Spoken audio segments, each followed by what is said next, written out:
ఒమేగయు నేనే, వర్తమాన భూత భవిష్యత్ కాలములలో ఉండువాడను నేనే అని సర్వాధికారియు దేవుడునగు ప్రభువు సెలవిచ్చుచున్నాడు. ప్రభు సహాయం కోరి ప్రార్థన చేసుకుందాం. మహోన్నతుడైన మా దేవ, సర్వోన్నతుడ, సర్వశక్తిమంతుడ, సర్వాధికారి, నీ అమూల్యమైన శ్రేష్టమైన ఉన్నతమైన నామానికి వందనాలు, స్తుతులు, స్తోత్రాలనైనా మరొకసారి ఉదయకాల సమయాన వాక్యదానం కొరకు సిద్ధపడుతుండగా మీ సహాయం నడిపింపు సంపూర్ణంగా నాకు దయచేయమని బ్రతిమాలుకుంటున్నాను. నన్ను మీ సిలువ చాటున మరుగుపరచండి తండ్రి. నన్ను కేవలం ఒక పాత్రగా మీ బూరగా వాడుకోండి. నాయన చదవబడిన లేఖన భాగంలో నా ఆత్మీయ సత్యములను మాకు బయలుపరచండి. మా అందరికీ వినగల చెవులు, చూడగల కన్నులు, గ్రహించే మనస్సును దయచేయమని బ్రతిమాలుతున్నాను. మీ జీవపు మాటలతోటి మమ్మల్ని ఆదరించి బలపరిచి స్థిరపరచమని, మమ్మల్ని తృప్తిపరచమని, హెచ్చరించి సరిచేయమని బ్రతిమాలుకుంటున్నాను. రిక్త హస్తాలతో వచ్చి అడుగుతున్నాను ప్రభువా, నీ పరిశుద్ధాత్మ శక్తితో నింపి నడిపించి నాయన మీరు మహిమ పొందమని యేసునామమున ప్రార్థించి వేడుకొంచున్నాము తండ్రి, ఆమేన్. దయచేసి కూర్చోండి.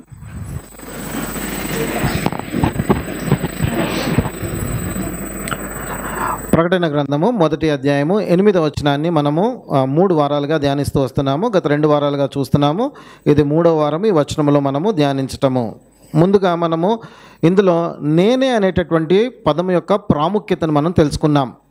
ప్రభు అయిన యేసుక్రీస్తు నేనే అని చెప్పి యోహాను సువార్తలో ఏ రీతిగానైతే ఆయన 7 సార్లు క్లెయిమ్ చేశాడో ఆ యొక్క రెఫరెన్సెస్ అన్నీ కూడా మనం చూడటం జరిగింది.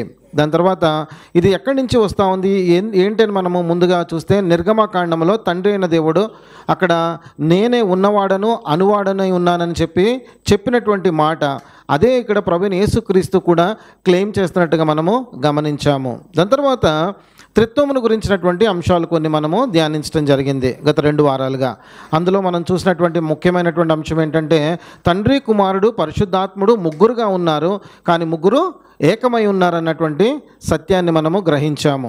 మరి గత వారం మనం చూసినట్లయితే కనుక దేవుడు నగు ప్రభువు అనేటటువంటి మాట మీద మనం ముందుకు వెళ్ళాం. లార్డ్ గాడ్ అనేటటువంటి ఈ మాటను మనము చూసాము. అయితే ఈ 8వ వచనము ఎవరి గురించి ప్రస్తావిస్తున్నాడు? తండ్రిని గురించా, కుమారుని గురించా అనేటటువంటి అంశాన్ని మనము ధ్యానించాము. అందులో ఒక 5 రీజన్స్ని చూసాము. ఇది ప్రభు అయిన యేసుక్రీస్తుని గురించే ప్రస్తావిస్తున్నాడు అన్నటువంటి సత్యాన్ని అర్థం చేసుకున్నాము. ఆ తర్వాత ప్రభువునకు దేవుడు ఉన్నాడని అది ఎంతోమంది మన ముందున్నటువంటి విశ్వాసులు లేకపోతే గ్రంథకర్తలు పరిశుద్ధాత్మ పూర్ణుడే ఈ మాటను పలికినట్టుగా మనం చూసాం. అందులో ఒక ఉదాహరణ మనం చూసాం. ఏంటదండి? దావీదు పలికినటువంటి మాట కీర్తన గ్రంథము 110వ అధ్యాయము 1వ వచనంలో అక్కడ ఉన్నటువంటి మాట ఏంటి?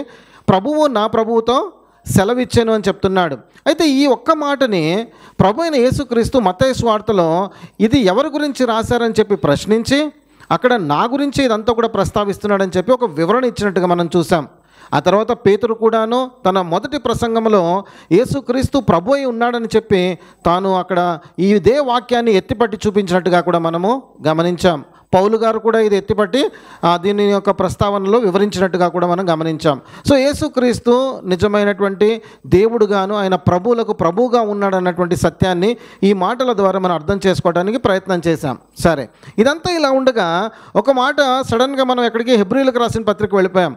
అక్కడ మనం చూసేటప్పటికి తండ్రి అయిన దేవుడు కుమారుణ్ణి సంబోధించినటువంటి విధానం చూస్తే దేవా ప్రభువ అనేటటువంటి 2 మాటలు అక్కడ చూసాం మనము. అంటే తండ్రి కుమారుణ్ణి దేవా ప్రభువా అని సంబోధిస్తున్నాడంటే దీనిని బట్టి మనకి ఏమర్థమైంది? అక్కడ వారు ఇరువురు కూడాను ఈక్వల్గా ఉన్నారని మనకు అర్థమైంది. సమానత్వాన్ని గురించి మనం అందులో ధ్యానించడం జరిగింది. ఆ తర్వాత మనం తెలుసుకున్నాము వారు కలిగి ఉన్నటువంటి గుణలక్షణాలన్నింటిలో కూడా సమానత్వం కలిగి ఉన్నారని. ఒక ఉదాహరణ కూడా మనం చూసాము. తండ్రి, కుమారుడు, పరిశుద్ధాత్ముడు ముగ్గురు కూడా కలిగి ఉన్నటువంటి ఆల్ నోయింగ్ గాడ్ అనేసి చూసాము. అది ముగ్గురికి కూడా ఆపాదించబడినటువంటి లక్షణముగా మనం దానిని ధ్యానించాము ప్రియులారా. చివరిగా మనము చూసినటువంటి మాట ఎఫెసీలకు రాసిన పత్రికలో ఈ విమోచన కార్యములో తండ్రి ఉన్నాడు, కుమారుడు ఉన్నాడు, పరిశుద్ధాత్ముడు ముగ్గురు పాత్ర ఇందులో ఉన్నట్టుగా మనం గమనించవచ్చు.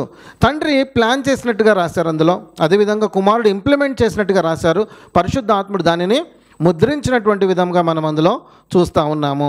సో ఇది గత 2 వారాలుగా మనము ధ్యానించినటువంటి అంశము. నేనే అనేటటువంటి ఆ మాటకు ఎంత ప్రాముఖ్యత ఉందో అది చూసాము. అదేవిధంగా దేవుడు నాకు ప్రభువు సెలవిచ్చుచున్నాడు అనేటటువంటి మాటను ధ్యానించడం జరిగింది.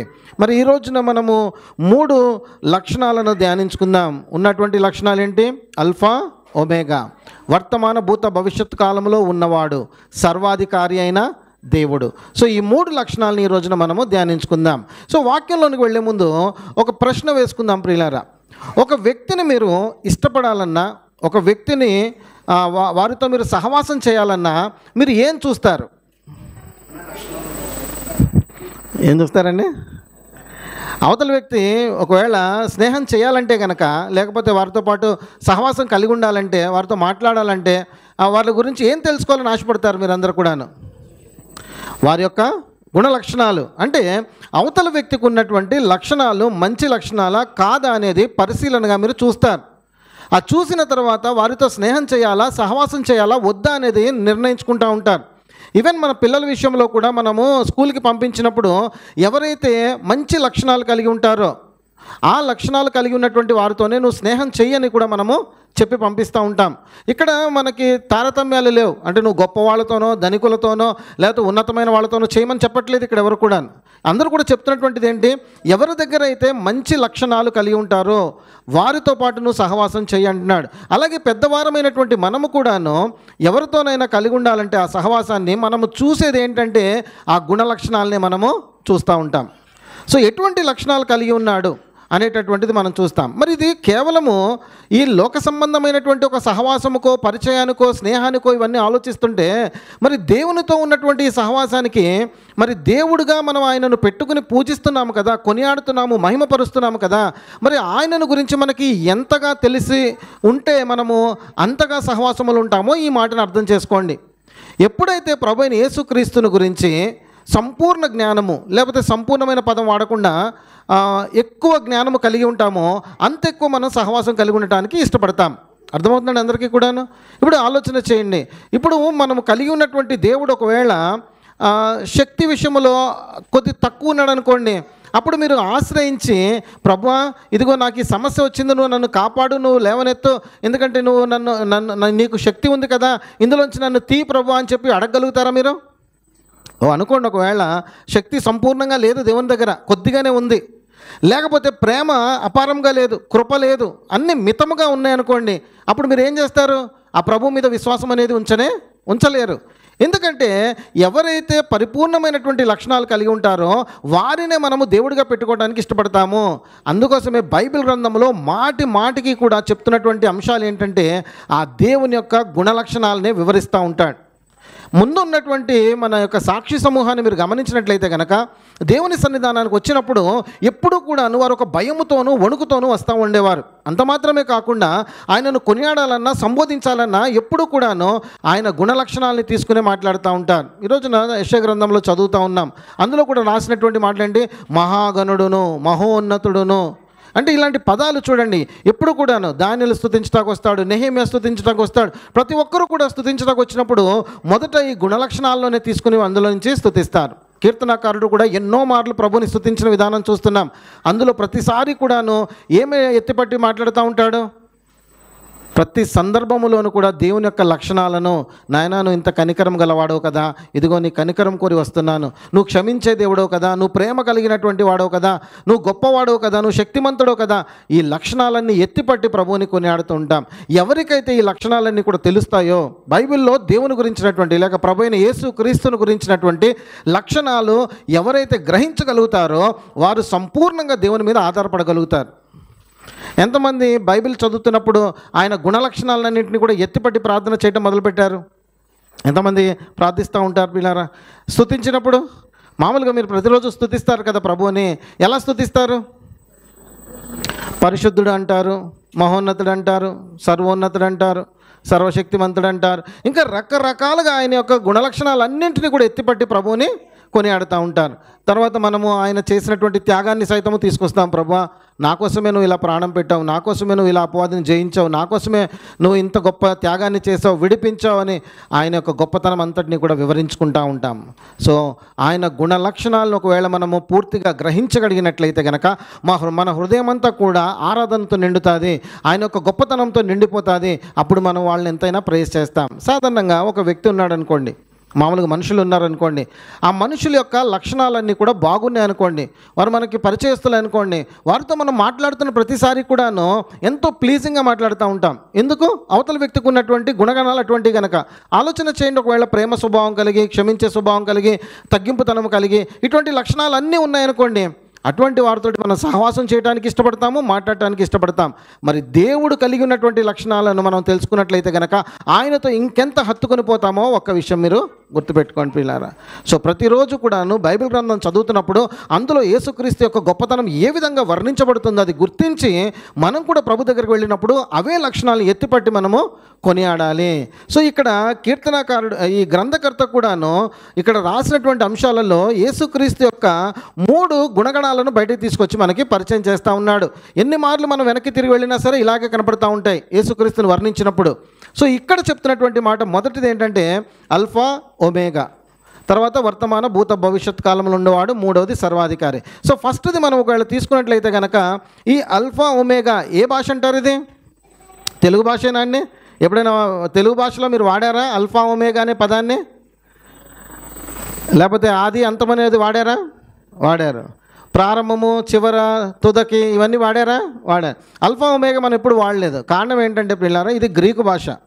అల్ఫా ఒమేగా అనే పదము గ్రీకు భాష అనమాట. గ్రీక్ ఆల్ఫాబెట్స్ ఏ విధంగా ఉన్నాయంటే, ఇది ప్రారంభం, అల్ఫా అంటే ఏ అని అర్థము, ఆ తర్వాత ఒమేగా అంటే జెడ్ అని అర్థము. అంటే మనకి 26 ఉన్నాయి ఇంగ్లీష్లో ఆల్ఫాబెట్స్, కానీ గ్రీకులో 24 మాత్రమే ఉన్నాయి.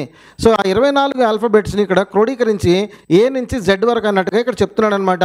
ఏంటంటున్నాడు? ఫుట్ నోట్లో కూడా ఏముందో చూడండి, కింద మీకు 5 అని ఉంది కదా ఫుట్ నోట్, ఏముంది అక్కడ కింద? ఆదియు అంతమునై ఉన్నాడు అని చెప్తుంది.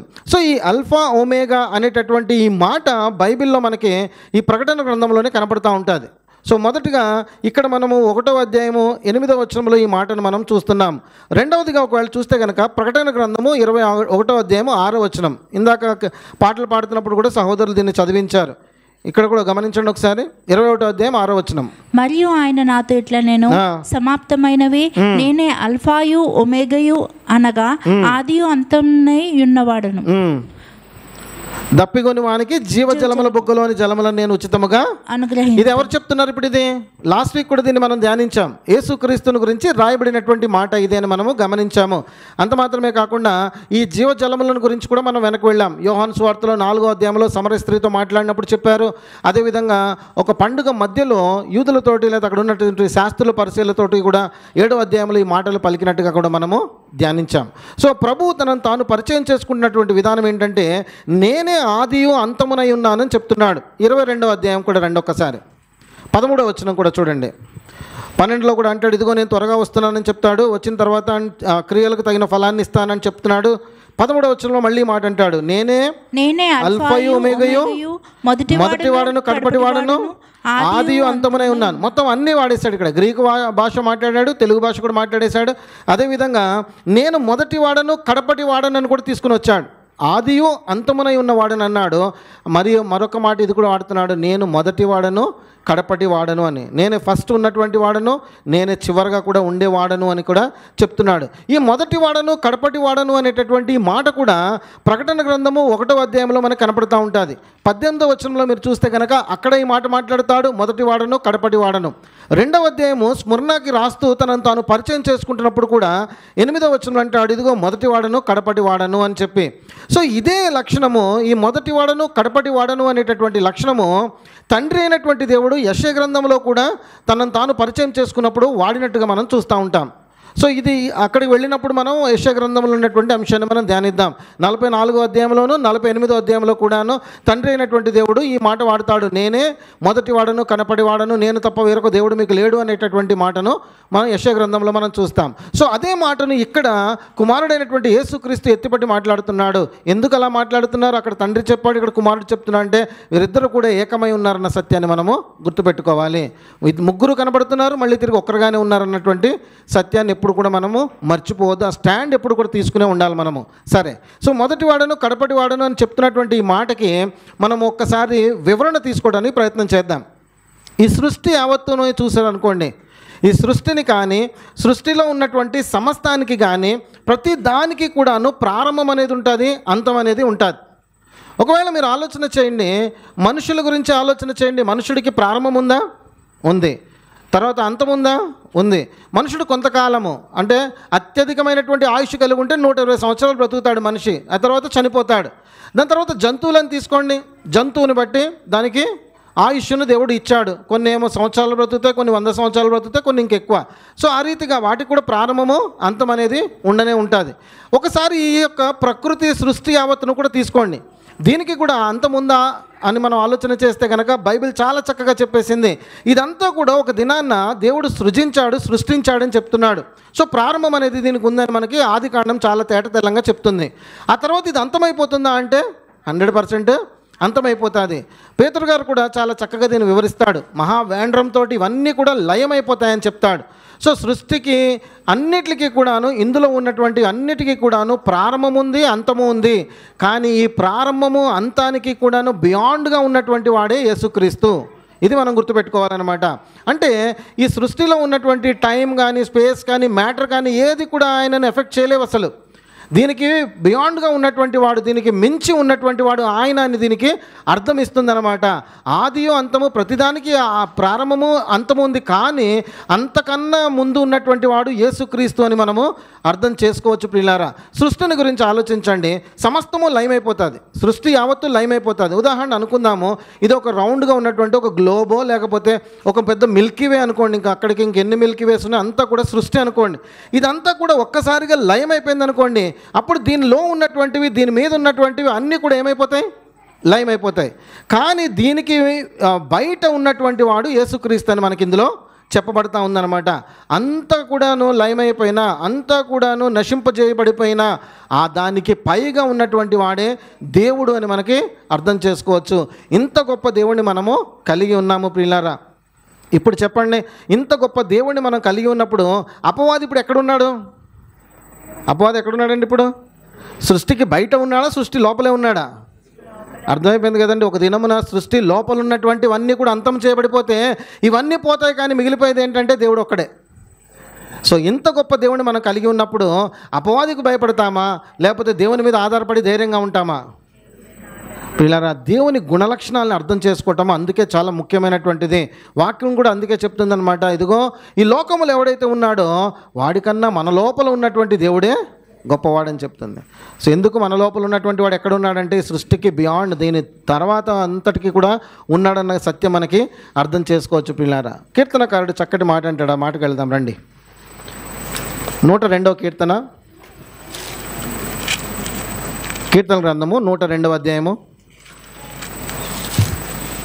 25వ వచనాన్ని చూద్దాం.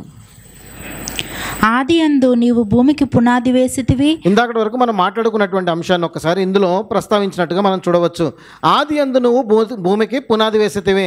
ఇప్పుడు భూమికి పునాది వేశాడు, కానీ ఆ భూమిని కూడా తయారు చేసింది ఆయనే, దీనికి బయట ఉన్నటువంటి వాడు ఆయనే. తర్వాత ఆకాశములు కూడా నీ చేతి పనులే, అవి నశించును గాని నీవు నిలిచియుందువు. ఇవన్నీ నశించిపోతాయి, కానీ నువ్వేమవుతావు అంటున్నాడు ఇక్కడ?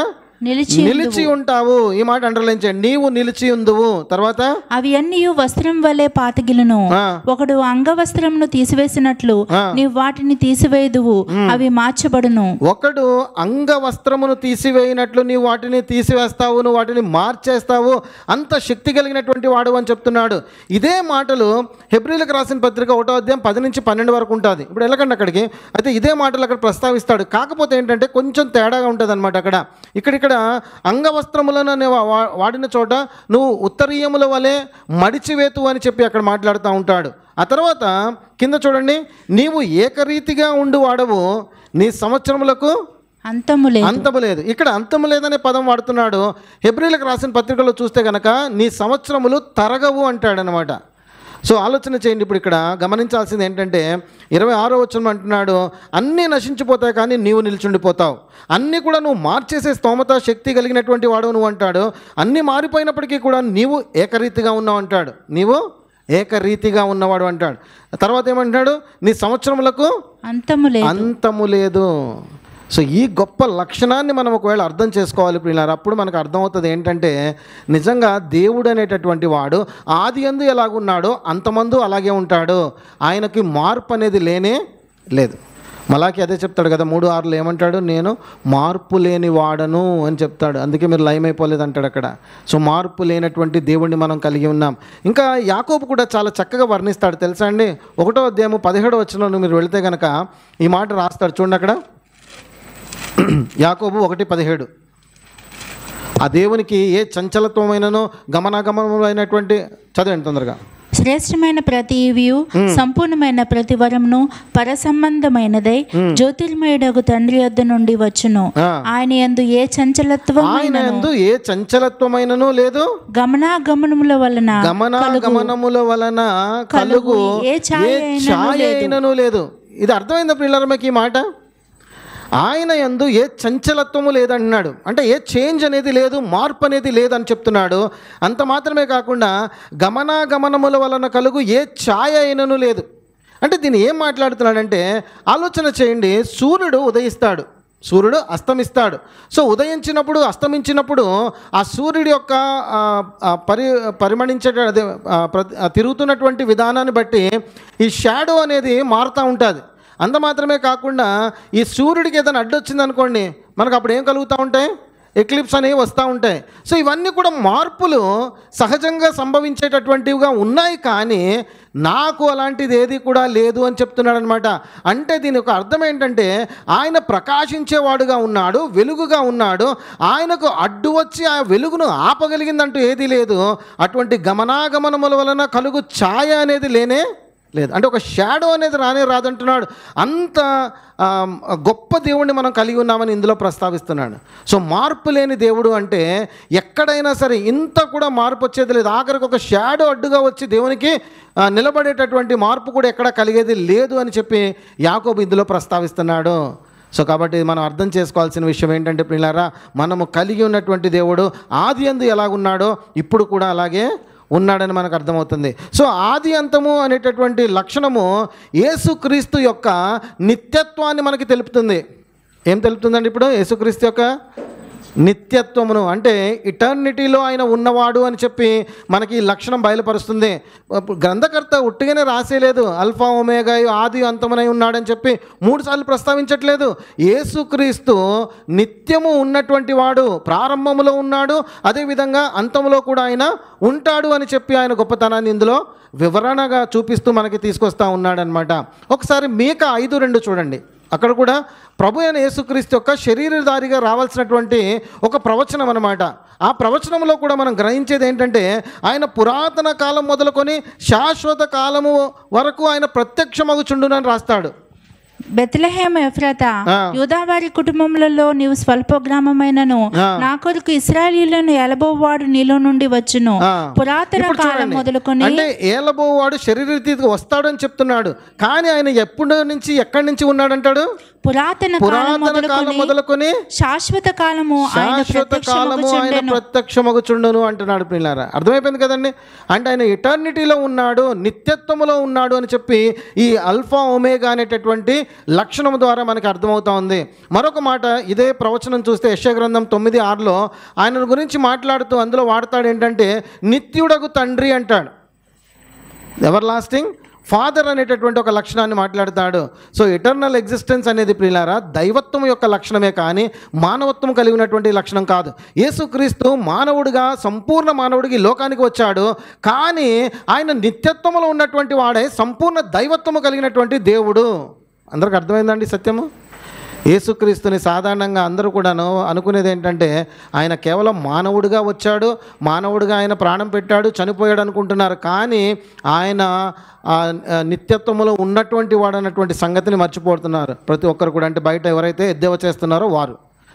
కానీ ఈ సత్యము అల్ఫా ఒమేగా ఆది అంతం అనేటటువంటి లక్షణం మనకు చూపిస్తుంది ఏంటంటే, ఆయన ప్రారంభంలో ఉన్నవాడు, అదేవిధంగా అంతంలో కూడా ఉండేటటువంటి వాడు అని చెప్పి ఈ లక్షణాన్ని బట్టి ఆయన నిత్యము ఉన్నవాడని గ్రహిస్తున్నాం. గ్రహించారండి అందరూ కూడాను? నిత్యత్వంలో ఉన్నవాడని గ్రహించారా? మరి చూడండి, ఇప్పుడు నిత్యత్వంలో ఉన్నటువంటి దేవుడే మనకి నిత్య జీవాన్ని ఇవ్వగలుగుతాడు తప్ప, ఒకవేళ ఆయన లేడనుకోండి ఆయన మనకి ఇవ్వగలుగుతాడా? ఇవ్వలేడు కదండి. ఇప్పుడు సాధారణంగా మనకే డౌట్ వస్తుంది కదా, ఒకవేళ నిత్యత్వంలో ఆయన లేడనుకోండి, ఇటర్నిటీలో లేడనుకోండి, అప్పుడు ఆయన వచ్చి నా యందు విశ్వాసం ఉంచండి నేను మీకు నిత్య జీవముని ఇస్తాను అన్నాడు అనుకోండి, అప్పుడు ఏం చేస్తాం మనం? అది డౌట్ పడతాం. ఈయనే లేడు కదా, మరి ఈయన మనకు ఎలా ఇస్తాడనేటటువంటి ఆలోచన మనకు కలుగుతూ ఉంటుంది. కానీ ఆయన నిత్యము ఉన్నటువంటి వాడు కనుకనే ఆ నిత్యం అనేది మనకి, ఆ నిత్య జీవం అనేది మనకి ఇస్తూ ఉంటాడనమాట. యోహాను సువార్త 10వ అధ్యాయంలో 28వ వచనంలో ఈ మాట ఉంటుంది, ఇదిగో నేను వాటికి నిత్య జీవమునిచ్చుచున్నాను గనుక అవి ఎన్నటికీ నశింపవు అంటాడు. ఎవరిస్తున్నారండి ఇప్పుడు ఇక్కడ నిత్య జీవము? నేను గొర్రెలకు ద్వారమును, నేను గొర్రెలకు మంచి కాపరి నేను క్లెయిమ్ చేస్తాడు కదా. అక్కడ క్లెయిమ్ చేసిన తర్వాత ప్రభు అక్కడ అంటున్నటువంటి మాట 28వ వచనంకి వచ్చేటప్పటికి, ఇదిగో నేను వాటికి నిత్య జీవమునిచ్చుచున్నాను గనుక అవి ఎన్నటికీ నశింపవన్నాడు.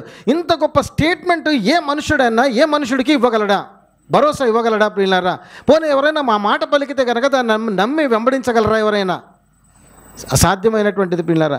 నేను నిత్య జీవం ఇస్తాను, నేను నశింపకుండా కాపాడుతాను, నా చేతిలోంచి వాళ్ళని ఎవ్వరూ అపహరించలేరు అనేటటువంటి స్టేట్మెంట్ ఇవ్వగలిగింది యేసుక్రీస్తు తప్ప ఇంకెవరు కూడా కాదు. కారణం ఏంటంటే ఆయన నిత్యత్వములో ఉన్నటువంటి వాడు గనుకనే ఈ మాట పలుకుతున్నాడు ప్రియులారా. తండ్రి పలికాడు పోనీ ఆయన గురించి. యోహాను సువార్త 3వ అధ్యాయము 16వ వచనంలో చూస్తే కనుక అక్కడేమంటాడు? విశ్వసించు ప్రతివాడు నశింపక నిత్య జీవం పొందినట్లు ఆయనను అనుగ్రహించనంటాడు. విశ్వసించు ప్రతివాడు నశింపక నిత్య జీవం పొందినట్లు ఆయనను అనుగ్రహించాను అని చెప్తాడు. 36వ వచనం చూడండి, యోహాను సువార్త 3వ అధ్యాయం 36లో అక్కడేమని రాయబడి ఉంది? కుమారుని యందు విశ్వాసం ఉంచువాడే నిత్య జీవము గలవాడంటాడు. 5వ అధ్యాయము 39వ వచనంలో మనం చూస్తే కనుక అక్కడ కూడా వారికి జరుగుతున్నటువంటి సంభాషణలో చెప్తున్నాడు అనమాట. ఏమంటాడు? లేఖనములు వెతుకుతున్నారు కదా మీరు అందరూ కూడాను, అయితే ఆ లేఖనములు ఎవరి గురించి రాశారో, ఎవరి గురించి సాక్ష్యం ఇస్తున్నాయో ఆ యేసుక్రీస్తును నేనే అని చెప్పి అక్కడ మాట్లాడతారు ఆయన. సో లేఖనం వెతికేటటువంటి మీరు ఎవరి గురించి ఆ సాక్ష్యం పలుకుతుందో అది నేనే అని చెప్పినటువంటి మాట మనం చూడగలుగుతూ ఉంటాము. 17వ అధ్యాయం 3వ వచనానికి రండి. ఇక్కడేమంటాడు చూడండి, అద్వితీయ సత్యదేవుడమైనటువంటి నిన్నును నీవు పంపినటువంటి యేసుక్రీస్తును ఎరుగుటయే నిత్య జీవం. యేసుక్రీస్తు ఆది యందు ఉన్నవాడు, అంతములోనూ ఉన్నవాడు. దీనిని బట్టి మనకు అర్థమవుతుంది ఆయన నిత్యత్వములు ఉన్నవాడని. ఆ నిత్యత్వంలో ఉన్నటువంటి దేవుడే మనకి నిత్య జీవమును ఇవ్వగలిగినటువంటి సమర్థుడు అని మనకి ప్రతి లేఖనము ఇందులో మనకి చెప్తా ఉంది ప్రియులారా. ప్రతి లేఖనము మాటి మాటికి మనకి తెలియపరుస్తుంది ఏంటంటే ఈ నిత్యత్వంలో మనం ఉంటాము అని చెప్పేసి. గొప్ప సత్యం ఏంటో తెలుసా ప్రియులారా? మానవుడు గ్రహించినటువంటి ఒక గొప్ప సత్యం ఏంటో తెలుసా? అందరూ అనుకుంటున్నారు ఈ జీవితము కొద్ది రోజులే. కొన్ని ఏథిస్టుని తీసుకుందాము, లేకపోతే ఈ తత్వవేత్తలని లేకపోతే ఎవరినైనా తీసుకున్నాం అనుకోండి, ఈ జీవితం అల్పమైనటువంటిది, కొద్ది రోజులు బ్రతుకుతాము, తర్వాత చనిపోతాము. చనిపోయిన తర్వాత ఏమవుతుందో మనకి ఎవరికి కూడా తెలియదు. చనిపోయిన తర్వాత అంతా కూడా మర్చిపోతాము అని చెప్పి అనుకుంటున్నారు. కానీ ఒక్కసారి ఈ భూమి మీదకి మానవుడిగా వచ్చినటువంటి ప్రతి ఒక్కరూ కూడాను నిత్యత్వంలోనే ఉంటారు. ఎందులో ఉంటారండి? నిత్యత్వంలోనే ఉంటారు. ఇదెలా సాధ్యమవుతుంది? ఈ భూమి మీద పుట్టినటువంటి మానవుడు ప్రతి ఒక్కడు కూడా నిత్యత్వంలోనే ఉంటాడా? ఉండడా అండి? ఎలా ఉంటాడు మరి? ఉండాలంటే ఆత్మకు మరణం అనేది లేదు ప్రియులారా. యోహాను సువార్త 5వ అధ్యాయం 29వ వచనంలో అదే చెప్తాడనమాట. ఇదిగో ఒక దినము రాబోతుంది, మృతులందరూ కూడా లేస్తారు. లేచినప్పుడు ఏం జరుగుతుంది అంటాడు? కొంతమంది ఏమో జీవ పునరుద్ధానానికి వెళతారు, కొంతమంది ఏమో తీర్పు పునరుద్ధానానికి వెళతారు. సో ఈ భూమి మీదకి వచ్చినటువంటి ప్రతి మానవుడు, ప్రతి ఒక్క జీవి ఏదైతే మన మనుషులుగా ఉన్నామో ప్రతి ఒక్కరు కూడాను ఒకరోజు నశించిపోతారు. వారి యొక్క ఆత్మ దేవుని సన్నిధానానికి ఖచ్చితంగా వెళతాది. ఆత్మ నశించిపోదు ప్రియులారా. అయితే నిత్య నరకానికి వెళతాది, లేక నిత్య జీవానికి వెళతాది. సో నిర్ణయించుకునేటటువంటి ఒక్క అవకాశము దేవుడు మనకిచ్చాడు ఇక్కడ ఈ భూమి మీద. ఎవరైతే ప్రభువైన యేసుక్రీస్తునందు విశ్వాసం ఉంచుతారో వారు నిత్య జీవంలోనికి వెళతారు. ఎవరైతే యేసుక్రీస్తును తృణీకరిస్తారో వారు నిత్య నరకానికి వెళతారు. ఎందుకంటే ఆదాము వలన ఈ పాపము ప్రతి ఒక్కరికి కూడా సంక్రమించింది. ఆదాము తర్వాత పుట్టినటువంటి ప్రతి ఒక్కరి నుంచి మొదలుకొని చివరి వరకు కూడా ఎంతమంది అయితే ఉంటారో ప్రతి ఒక్కరు కూడాను ఈ యొక్క సూత్రానికే అది ఒక దానికి ఆ లోపానికి లోనైనటువంటి వారుగా ఉంటారు. సో ఈ ఆత్మ నిత్యము జీవించేదిగానే ఉంది. అయితే నరకంలో జీవించాలా లేకపోతే ప్రభుతో పాటు జీవించాలా అనేది నిర్ణయించుకోవాల్సింది మనమే ప్రియులారా. ఇంకా ప్రభువైన యేసుక్రీస్తుని ఎవరైనా అంగీకరించకపోయినట్లయితే ఒక్కసారి ఈ మాటను గ్రహించండి ప్రియులారా.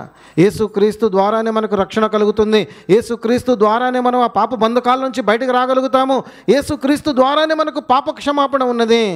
ఆశ్రయించినటువంటి వారందరూ కూడా ధైర్యంగా ఉంటారు, నిత్య జీవంలోనికి అడుగు పెట్టడానికి ఎంతో సంతోషంగా ఉంటారనమాట.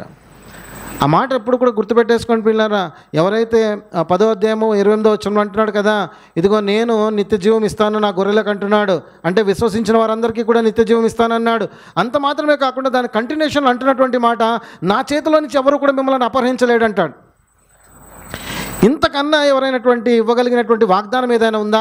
ఒక్కసారి యేసుక్రీస్తునందు విశ్వాసం ఉంచాము, మనము నమ్మాము, బాప్తిజం పొందాము, పాపాలన్నీ కడిగేసుకున్నాము, ఈ రోజున నిలబడి ఉన్నాము, ప్రభువా ఇదిగో నీ బిడ్డగా నేను ఉన్నానని చెప్పి ఆ మాట మాటికి చెప్తున్నాడు. ఏమీ భయపడకు, ఉన్నన్ని రోజులు జాగ్రత్తగా బ్రతుకు, నా చేతుల నుంచి ఎవరు కూడా తీసుకోలేరు, నిత్య రాజ్యంలో నిన్ను నేను చేర్చుకుంటాను అంటున్నాడు. సో ఆదియు అంతమై ఉన్నటువంటి దేవుడు, ఇటువంటి గొప్ప దేవుడిని మనము కలిగి ఉన్నామని గ్రహించాలి ప్రియులారా. ఎంతమందికి అర్థమైందండి ఆదియు అంతం అంటే ఏంటనేది? అందరికీ అర్థమైంది కదండి, సంతోషం. ముందుకు వెళదామైతే. సో మొదటి లక్షణం ఏంటి? ఇప్పుడు ఇక్కడ ఆదియు అంతమునై ఉన్నాడని తెలుస్తుంది. రెండవ లక్షణం ఏంటి? వర్తమాన భూత భవిష్యత్ కాలములలో ఉండువాడు అని చెప్తున్నాడు. ఇప్పుడు ఇక్కడ మనం ఒకవేళ చూస్తే కనుక ఫ్రేజ్కు ముందుకు వెనక్కి పెట్టాలి వాస్తవానికి అయితే. అంటే మామూలుగా మనం ఇప్పుడు ఇంగ్లీష్లో పాస్ట్, ప్రజెంట్, ఫ్యూచర్ అని వాడేస్తూ ఉంటాం కదా. అలా చూస్తే కనుక భూత వర్తమాన భవిష్యత్ కాలములలో ఉండువాడు అని చెప్పి రాయాలి. మరి ఇక్కడ గ్రంథకర్త అలాగే రాశాడు. ఏమని రాశాడు? వర్తమాన భూత భవిష్యత్ కాలంలో ఉన్నాడు. వర్తమాన కాలం అంటే ఏంటండి? ప్రజెంట్ ఉన్నటువంటి కాలాన్ని వర్తమాన కాలము అంటారు. భూతకాలం అంటే ఏంటండి? గడిచినటువంటిది, పాస్ట్ టెన్స్ అన్నమాట. అదే భవిష్యత్తు కాలం అంటే రానున్నటువంటిది, జరగబోయేటటువంటిది, ముందున్నటువంటిది, ఫ్యూచర్ గురించి చెప్తున్నాడు. సో ఇక్కడ ప్రభువుని గురించి మాట్లాడుతూ ఆయన అంటున్నాడు మళ్ళీ ఇక్కడ కూడా, అంటే పైన ఆదియు అంతము నిత్యత్వములో ఉన్నటువంటి వాడని చెప్పాడు కదా, దాని ద్వారా అర్థం చేసుకున్నాం కదా. ఇక్కడ ఇంకో కొంచెము దాని వివరణ మనకి ఇస్తున్నాడు అనమాట. ఏమని ఇస్తున్నాడు? ఒకవేళ మనం ఉన్నటువంటి పరిస్థితిలో మనకి ఎంతవరకు మన యొక్క పాస్ట్ తెలుసు, మనకి ఎంతవరకు మనకు పాస్ట్ తెలుస్తుంది, మనకి ఎంతవరకు మనం పుట్టింది మనకి సరిగా తెలియదు. అంటే మనకు ఊహ తెలిసినంత వరకు కూడా మనం పుట్టామన్న సంగతి మనకే తెలియదు. మనకు ఊహ తెలిసిన తర్వాత రైట్ నేను పలానా రోజున మనం చెప్తారు కాబట్టి ఈ డేట్ని పలానా రోజున పుట్టానంటే నా పాస్ట్ ఇక్కడి నుంచి స్టార్ట్ అయిందని చెప్తాం. ప్రజెంట్ అయితే మనకు బాగా అర్థమవుతుంది, మనం జీవిస్తున్నాం కాబట్టి. ఆ తర్వాత ఫ్యూచర్ అనేది మాత్రం శూన్యమే. మళ్ళీ మనం రేపు ఏమవుతామో ఏం జరుగుతుందో మనకేమీ కూడా తెలియనటువంటిది అనమాట. అంటే మానవులకి ఈ వర్తమాన భూత భవిష్యత్తు కాలములను గురించి పూర్తి అవగాహన లేనే లేదు. మన పాస్ట్ గురించి మనకు అవగాహన లేదు, మన ఫ్యూచర్ గురించి మనకు అవగాహన లేనే లేదు. అదే ప్రభువైన యేసుక్రీస్తుని గురించి మనం తెలుసుకోకుండా మన జీవితాన్ని కొనసాగిస్తున్నట్లయితే కనుక ప్రజెంట్లో కూడా మనకి ఏమాత్రం కూడా మనకు అవగాహన లేనటువంటి వారంగానే ఉన్నాం. అయితే ఇక్కడ మన గురించి పక్కన పెడదాం, దేవుని గురించి ఈ మాట మాట్లాడుతున్నప్పుడు ఇందులో చెప్తున్నటువంటి మాట ఏంటంటే, మళ్ళీ ఇక్కడ అంటున్నది ఆయన దేవుడుగా ఉన్నవాడు, ఆయన నిత్యము ఎల్లప్పుడూ ఉన్నటువంటి వాడు అనేటటువంటి లక్షణమే మరి వివరణ తీసుకుని వచ్చి ఇందులో చెప్తున్నట్టుగా మనం చూస్తూ ఉంటాం. సో నిరంతరము ఉండువాడు, ఈ పదం ఎవరికి వాడతామండి? ఇప్పుడు మనం అనుకోవచ్చా, మనం మాట్లాడుకోవచ్చా, నేను నిరంతరము ఉంటాను అని చెప్పొచ్చా? వాడగలమా మనకి ఈ పదాన్ని? వాడలేం. అందుకని ఈ నిరంతరము స్తోత్రార్హుడై ఉన్నాడనే పదము కేవలము ప్రభువైన యేసుక్రీస్తుకి, అదేవిధంగా తండ్రి అయినటువంటి దేవుడికి మాత్రమే వాడబడింది ప్రియులారా. రోమా 9:6లో మనం చూస్తూ ఉంటాము, సర్వాధికారి అయిన దేవుడైన ప్రభువు నిరంతరము స్తోత్రార్హుడై ఉన్నాడు అని రాస్తాడు. ఇదే దినవృత్తాంతాల గ్రంథంలో కూడాను దావీదు ఆ ప్రభువుని స్తుతిస్తూ అంటాడు, దేవా యెహోవా నువ్వు మా దేవుడవు నాయన, ఇదిగో నిరంతరము నీవు స్తోత్రార్హుడుగా ఉన్నావు అని చెప్పి ఆయన అంటాడు. సో ఈ నిరంతరము అనే పదము కేవలము దేవునికి తప్ప ఇంకెవరికి కూడా ఆపాదించడానికి లేదు. చివరాఖరికి ఈ దురాత్మ సమూహములు ఏవైతే ఉన్నాయో పడద్రోయబడినటువంటివి, వాటికి కూడా అవకాశము లేనే లేదు. ఎందుకంటే దేవుడు ఒక్కడిగానే ఉన్నాడు. సృష్టి యావత్తు చేసినప్పుడు, లేక ఆయన పరలోకములో ఉన్నప్పుడు, ఆ పరలోక సన్నివేశములు ఆయన చుట్టూ ఏవైతే ఉన్నాయో అవి కూడా అన్నీ కూడా క్రియేటెడ్ బీయింగ్సే తప్ప అవన్నీ కూడా ఎగ్జిస్టెడ్ కానే కాదు అనేటటువంటి సత్యం మనం గ్రహించినట్లయితే కనుక ఆయన తప్ప ఇంకెవరికి కూడా ఈ పదం వాడటానికి వీలు లేనే లేదు. నిరంతరము అనేటటువంటి పదము ఆయనకే, శాశ్వతమైన ఎవర్ లాస్టింగ్ అనే పదములు కేవలము, ఫర్ ఎవర్ అనే పదములు కేవలం ప్రభువుకి మాత్రమే మనము ఉపయోగించదగినటువంటి పదాలు. సో ఇక్కడ కూడా మనం తెలుసుకుంటుంది అదే, ఆయనకు మాత్రమే చెందినటువంటివి అని చెప్పి. సరే, ఈ వర్తమాన భూత భవిష్యత్ కాలంలో ఉన్నటువంటి ఈ మాట కూడా ప్రకటన గ్రంథంలోనే మనకు కనపడుతూ ఉంటుంది. 3 సందర్భాల్లో మనకి ఇది కనపడుతూ ఉంటుంది. ఒకటేమో ముందుగా మొదటి అధ్యాయము 4వ వచనంలో తండ్రిని గురించి ప్రస్తావించాడు. ఇక్కడ మొదటి అధ్యాయము 8వ వచనంలో కుమారుడైనటువంటి యేసుక్రీస్తును ప్రస్తావించాడు. ఇంకొకసారి ఉంటుంది 4వ అధ్యాయము 8వ వచనంలో. ఇక్కడ ఎవరు పలుకుతున్నారంటే ఆ పరలోకంలో ఉన్నటువంటి దర్శనాన్ని యోహాను 4వ అధ్యాయంలో చూస్తాడు, రాస్తాడు. ఇదిగో ఇదంతా జరిగిన తర్వాత నేను పరలోకం తెరవబడినప్పుడు నేను ఆత్మవశుడిని అక్కడ కొనిపోబడినప్పుడు అక్కడ చూస్తే కనుక సింహాసనం వేసింది. ఆ సింహాసనం మీద ఒక ఆసీనుడై ఉన్నాడు. ఆయన యొక్క పోలికలు చెప్తాడు, అంత వివరణ ఇచ్చిన తర్వాత అక్కడ నెక్స్ట్ వచ్చిన తర్వాత ఆ సింహాసనం ఎదుటను, ఆ సింహాసనం మధ్యను, ఆ సింహాసనం ముందు ఉన్నటువంటి సన్నివేశాన్ని వివరిస్తూ ఉంటాడు. ఆ వివరణలో చెప్తుంటాడు ఏంటంటే ఆ చుట్టూ కూడాను 4 జీవులు కనపడతా ఉన్నాయంటాడు. ఇప్పుడు ఆ 4 జీవులు కూడాను ఏ విధంగా ఉన్నాయో కూడా వివరణ ఇచ్చిన తర్వాత మాటికి వాళ్ళు ఏం పలుకుతున్నారా అనేది మాత్రం రాస్తాడు. అది ఒకటే చదువుదాం. 8వ వచనానికి రండి. ఇప్పుడు ఈ 4 జీవులలో ప్రతి జీవికి 6 రెక్కలుండెను.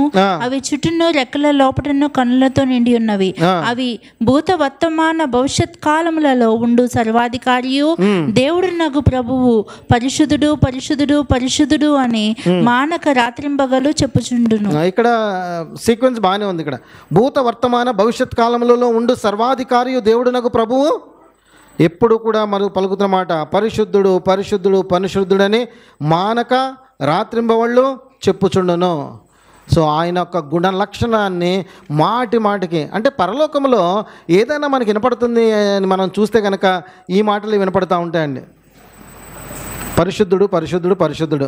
ఒకవేళ డౌట్ వచ్చింది, ఎవరయ్యా పరిశుద్ధుడు, ఎవరి గురించి మాట్లాడుతున్నారంటే ఆ మాట ఇక్కడ చెప్తాడు. ఇదిగో భూత వర్తమాన భవిష్యత్తు కాలంలో ఉన్నటువంటి సర్వాధికారి అయిన దేవుడు అని చెప్పి ఆయనను మాటికి అక్కడ కొనియాడుతున్న సందర్భం కనపడుతుంది. సో 3 సందర్భాలు, 1 ప్రకటన 1:4, 1వ అధ్యాయం 8వ వచనం, 4వ అధ్యాయం 8వ వచనంలో ఇది కనపడుతుంది. మరోసారి 2 సందర్భాల్లో కూడా మనం చూడవచ్చు, 11వ అధ్యాయంలో 16వ వచనంలో. అయితే అక్కడ భూత వర్తమానం గురించి మాట్లాడతాడు కానీ భవిష్యత్తు గురించి ప్రస్తావించాడు అక్కడ. అది మనం అక్కడికి వెళ్ళినప్పుడు ఎందుకు భవిష్యత్ కాలంలో దాని గురించి ప్రస్తావించలేదో అక్కడ ధ్యానిద్దాం. సో ఇక్కడికైతే ఇది వరకు మనము చూడవచ్చు అనమాట.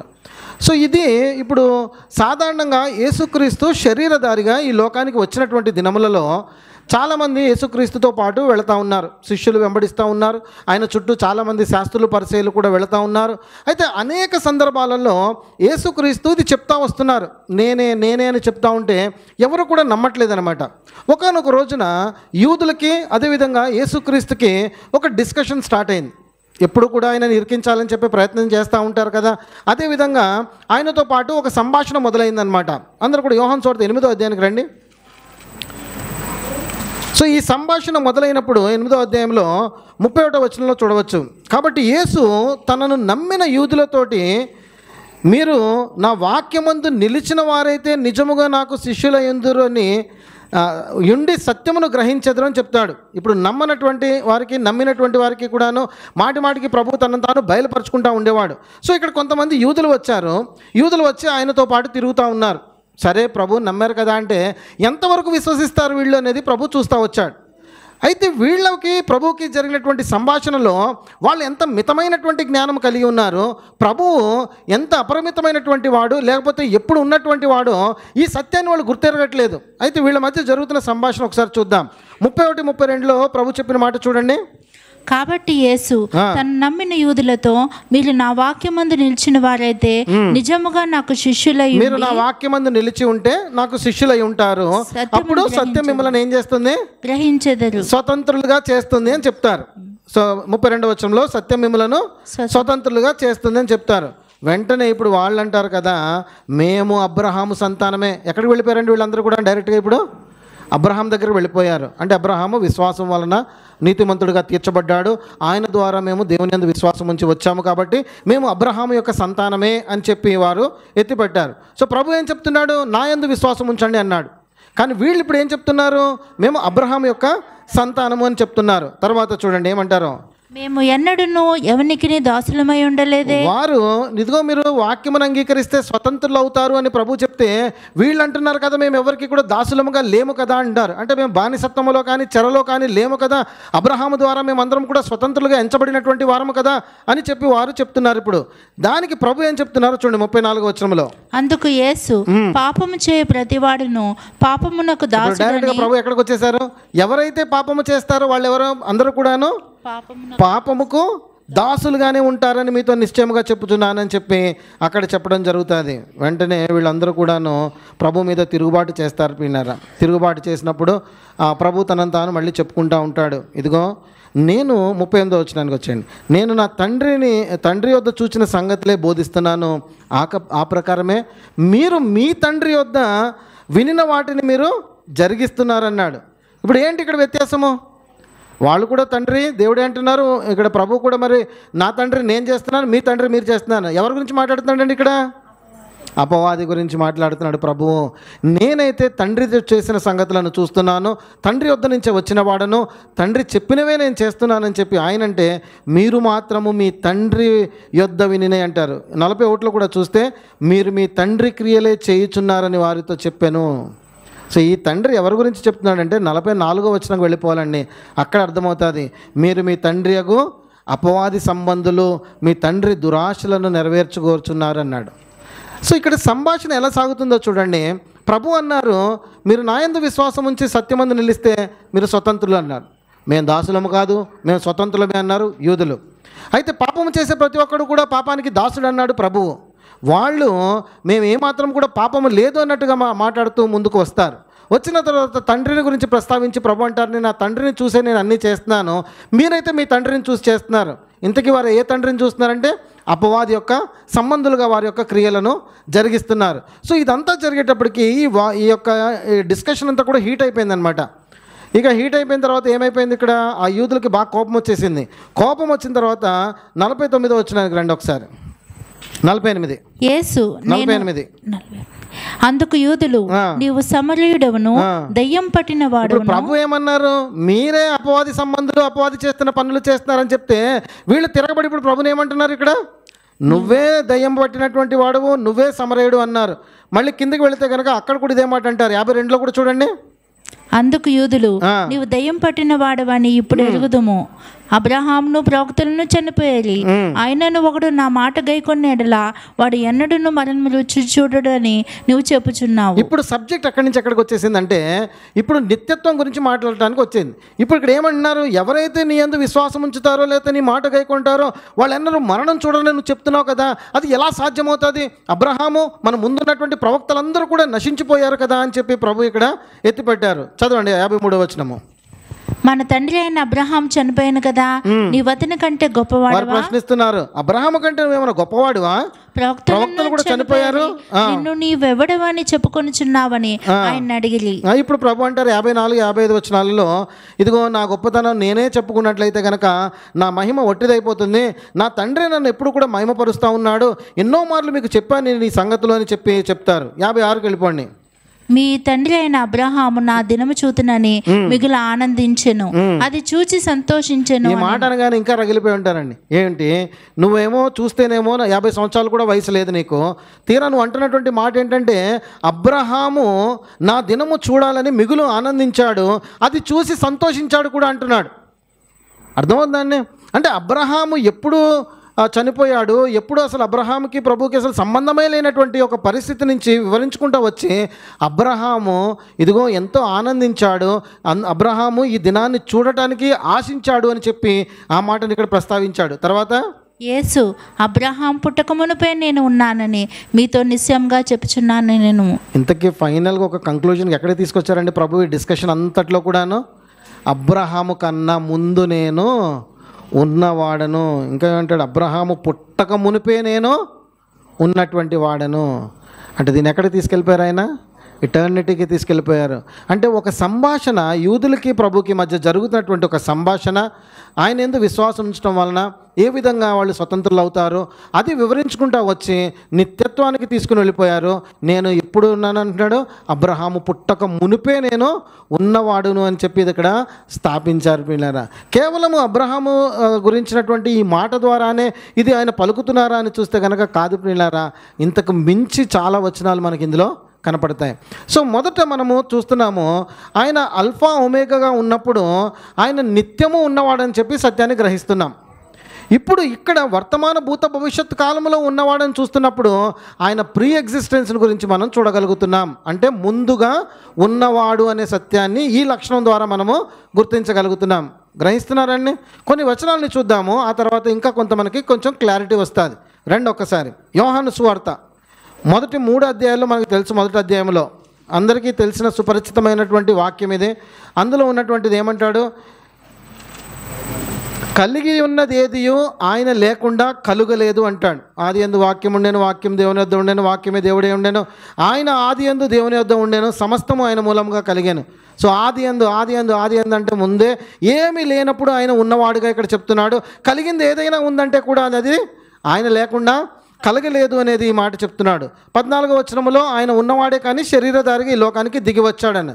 18వ వచనం చూడండి ఒకసారి. ఇప్పుడు ఎవడును ఎప్పుడైనాను దేవుని చూడలేదు, తండ్రి రొమ్ముననున్న అద్వితీయ కుమారుడే ఆయనను బయలుపరచెను. ఎక్కడున్నారంటండి? తండ్రి రొమ్మున ఆనుకొని ఉన్నాడని చెప్తున్నాడు. 17వ అధ్యాయానికి వెళదాం. యోహాను సువార్త 5వ వచనాన్ని చూడండి ఒకసారి. తండ్రితో మాట్లాడుతూ ప్రార్థన చేస్తున్నటువంటి సందర్భంలో ప్రభు ఏమడిగారు ఇక్కడ? తండ్రి, లోకం పుట్టక మునుపు నీ వద్ద నాకు ఏ మహిమ ఏమీ లేనప్పుడు, లోకం అనేది పుట్టలేదు అప్పుడు నేను నీతో పాటు ఉన్నాను కదా, అయితే నేను మహిమలో ఉన్నటువంటి వాడను కదా, నేను నీ దగ్గర ఉన్నప్పుడు నాకు ఏ మహిమ అయితే ఉండిందో ఆ మహిమతోటి ఇప్పుడు నీ వద్ద నన్ను మహిమపరచుము. అర్థమవుతున్నాయండి లేఖనాలను బట్టి? 24వ వచనం కూడా చూడండి. 17:24.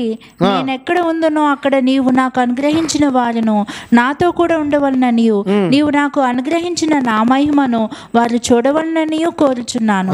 జగత్తు పునాది వేయబడక మునిపే నీవు నన్ను ప్రేమించితివి. జగత్తు అనే దానికి పునాది వేయక ముందే ఆ ప్రభు ఉన్నటువంటి వాడు.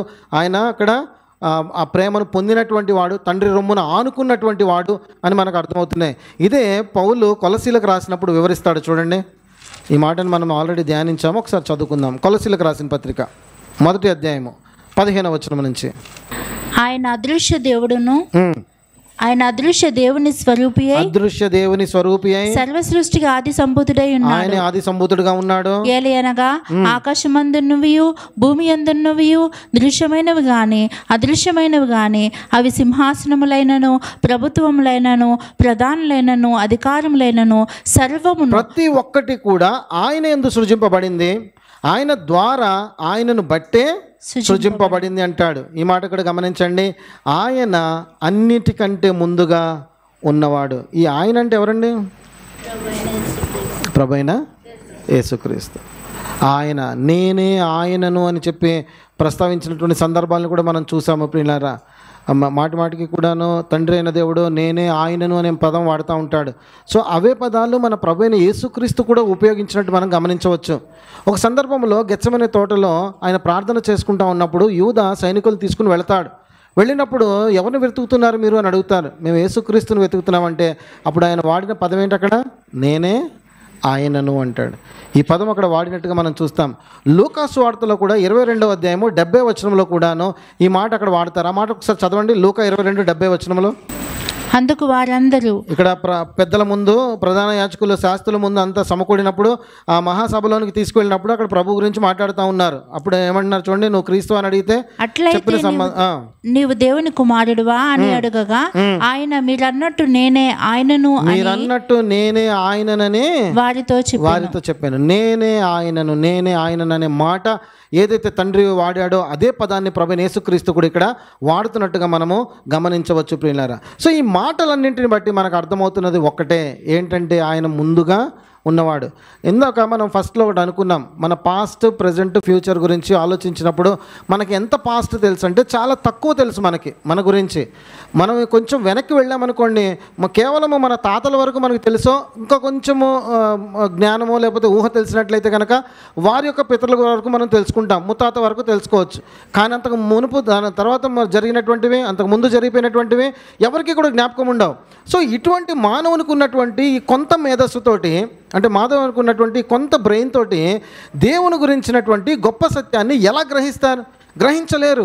ఆ రోజు ఉన్నటువంటి యూదులు సైతం కూడా వాళ్ళు గుర్తించలేకపోతున్నారు యేసుక్రీస్తు శరీరధారిగా ఉన్నప్పుడు. అందుకోసమే బైబిల్ గ్రంథము మనకి ఆ దేవుని యొక్క గుణలక్షణాలని బయటకు తీసుకొచ్చి చెప్పవలసి వచ్చింది. సో చెప్తున్నప్పుడు ఏం చెప్తున్నారు? ఆయన భూత వర్తమాన భవిష్యత్ కాలంలో ఉన్నవాడంటే ఈ భూతకాలంలో ఉన్నటువంటి వాడు ఎప్పటి నుంచి ఉన్నవాడు, ఎక్కడి నుంచి ఉన్నవాడు అనే ప్రశ్న తలెత్తుతుంది. ఈ తలెత్తినప్పుడు మనం ఒకవేళ ఆయన పుట్టినప్పటి నుంచి ఉన్నవాడా అనుకుంటాం. ఎందుకంటే యేసుక్రీస్తు యొక్క జననం మనందరికీ కూడా తెలిసినటువంటిదే. సుమారుగా 5 ADలోనే ఎప్పుడో జరిగింది. ఆ డేట్స్ అన్నీ కూడా పర్ఫెక్ట్గా ఎవరికి తెలియదు. కానీ ఆయన వచ్చాడు అని మాత్రం ఖచ్చితంగా ఉంది. ఎందుకంటే ఆయన వచ్చిన తర్వాత వెళ్ళిన తర్వాత ఈ BC అనేటటువంటిది డేట్ని డివైడ్ చేస్తూ చెప్పినటువంటి సందర్భం. సో ఒకవేళ యేసుక్రీస్తుని గురించి మనం ఆలోచన చేస్తే కనుక ఒక 2000 సంవత్సరాలు వెనక్కి వెళ్తాం. సో 2000 years బ్యాక్ యేసుక్రీస్తు ఉన్నవాడని చెప్పి అనుకుంటూ ఉంటాం. లేకపోతే అన్ని జనులందరూ కూడా అనుకుంటున్న విధానం అదే. కానీ అంతకు మించి ఆయన ఉన్నవాడన్న సత్యాన్ని ఈ లేఖనాల ద్వారా మనకి తెలియపరుస్తున్నాడు అనమాట. ఆయన ఎప్పుడున్నాడు? మొత్తము జగత్తు పునాది వేయబడక ముందే ఉన్నాడు. తండ్రి ఎప్పుడైతే ఉన్నాడో అప్పటి నుంచి ఆ తండ్రి రొమ్మున ఆనుకున్నటువంటి వాడుగా ఉన్నాడు. అది కూడా మామూలుగా లేడు, నిత్యమైనటువంటి ఒక మహిమలో ఉన్నటువంటి వాడు. అందుకనే యోహాను సువార్తలో ప్రార్థన చేస్తున్నప్పుడు అంటాడు, ప్రభువా ముందు ఏ మహిమ అయితే నాకు ఉండిందో ఆ మహిమతో ఇప్పుడు నన్ను మహిమపరచు అంటున్నాడు. సో ఆ విధంగా మహిమలో ఉన్నటువంటి వాడు, నిత్యత్వములో ఉన్నటువంటి వాడు మన ప్రభు అయిన యేసుక్రీస్తు అని ఈ లక్షణాల ద్వారా మనకి మాటి మాటికి అర్థమవుతూ ఉందన్నమాట.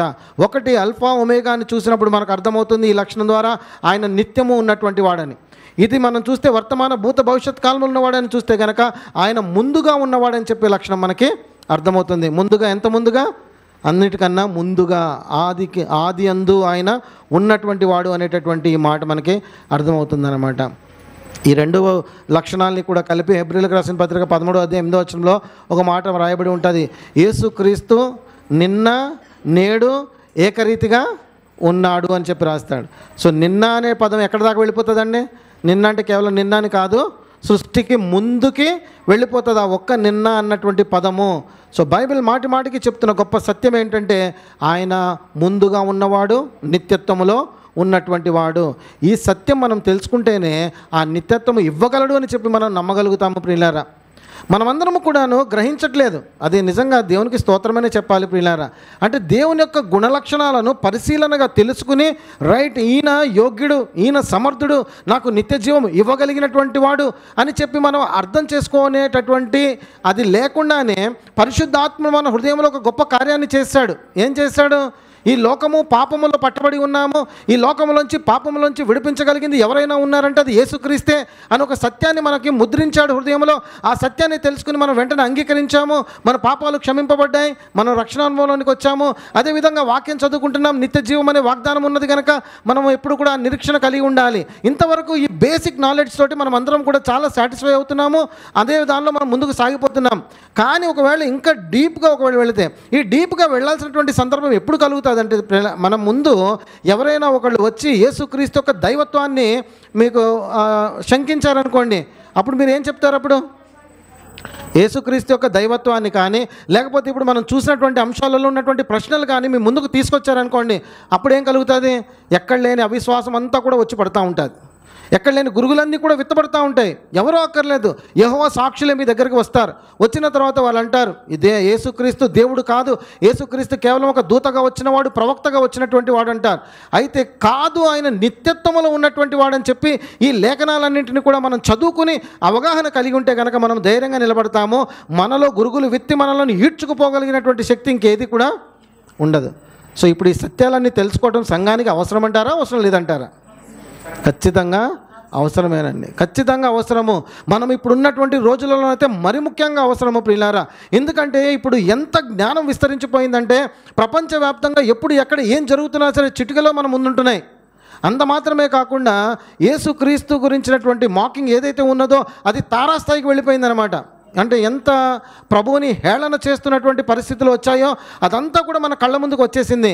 ఇటువంటి పరిస్థితులలో మనము కలిగి ఉన్నటువంటి ప్రభువు, మనము కలిగి ఉన్నటువంటి దేవుడు ఎంత గొప్పవాడు, ఎంత ఉన్నతమైనటువంటి వాడో ఈ సత్యాన్ని మనం గ్రహించినట్లయితే కనుక మనము ఆయనను అంటుకుని ఉంటాం, హత్తుకుని ఉంటాం, సహవాసము చేస్తాం, స్తుతిస్తూ ఉంటాం, గణపరుస్తూ ఉంటాం. ఒకవేళ అవగాహన లోపము కలిగి ఉన్నామనుకోండి, అప్పుడు ఏం చేస్తామో తెలుసా అండి?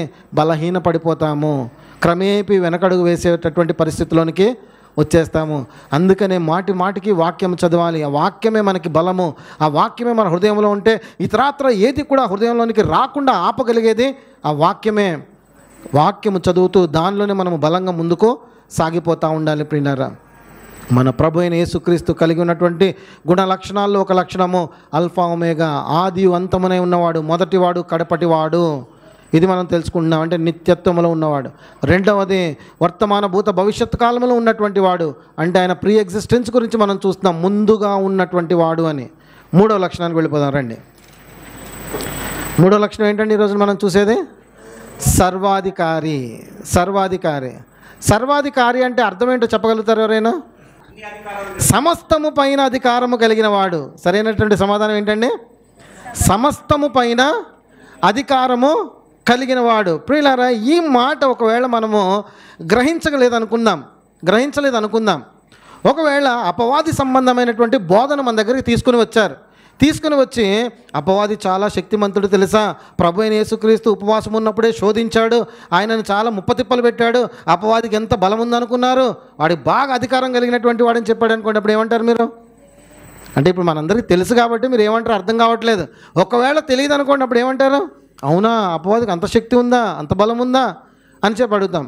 అవును, నీకు తెలియదా అపవాదికి ఎంత బలం ఉందో? దేవుని దగ్గరికి వెళ్ళాడు, అడిగి యోబుని నేను హింసించాలనుకుంటున్నాను అన్నాడు.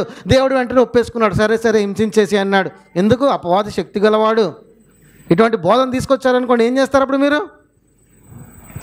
ఈ లక్షణం యొక్క ఆంతర్యం ఏంటో మనం గ్రహించగలిగితే ప్రియులారా, అప్పుడు మనం అంటామన్నమాట, ఈ మాటలన్నీ పక్కన పెట్టండి, నేను నమ్మిన నా యేసు సర్వాధికారి అయిన వాడు, సమస్తము పైన అధికారము కలిగినటువంటి వాడు. ఈ సమస్తం అనే పదం వాడుతున్నప్పుడు అర్థం చేసుకోవాల్సింది ఏంటంటే, ఆయన అన్నిటికన్నా ఉన్నతంగా ఉన్నటువంటి వాడు, ఆయన అన్నిటికన్నా ముందుగా ఉన్నటువంటి వాడు. మిగతా ఏదైనా సరే, అంటే ఈ ప్రకృతి సంబంధమైందా లేకపోతే ఈ సృష్టి సంబంధమైందా, ఏది తీసుకున్నా సరే కూడాను అది ఆయన క్రింద ఉన్నటువంటిదే అని చెప్పి మనకి అర్థమవుతూ ఉంటుంది అనమాట. యేసుక్రీస్తు యొక్క లక్షణాలను మీరు చూసినప్పుడు అన్నీ కూడాను పరిపూర్ణంగా ఉంటాయి. సమస్తము పైన అని అన్నప్పుడు పరిపూర్ణమైనటువంటి శక్తి కలిగినటువంటి వాడు. అందుకనే ఆయన గుణలక్షణాలు వాడినప్పుడు ఈ సర్వ అనేటటువంటి పదం వాడుతుంది. ఇప్పుడు బలమును గురించి మీరు ఆలోచించండి. బలము గురించి మాట్లాడుతున్నప్పుడు ఆయన సర్వశక్తి కలిగిన వాడు అంటాడు. వాక్యము ఏం చెప్తుందండి? వాక్యము సర్వశక్తి కలిగినటువంటి వాడు అంటే ఆయనకు మించినటువంటి శక్తి ఇంకేది కూడా లేదని అర్థం.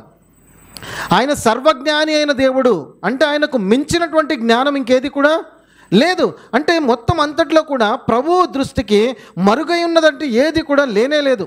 అంత మాత్రమే కాదు, జ్ఞానం విషయంలోనే కాదు, ఈ సృష్టి యావత్తులో ఏం జరుగుతుందో అదంతా కూడా ఆయన కనుదృష్టికి మరుగు లేకుండా తేట తెల్లంగా ఉన్నది అని చెప్తున్నాడు. సో అంత జ్ఞానము కలిగినటువంటి వాడిని మనము అర్థం చేసుకోవచ్చు.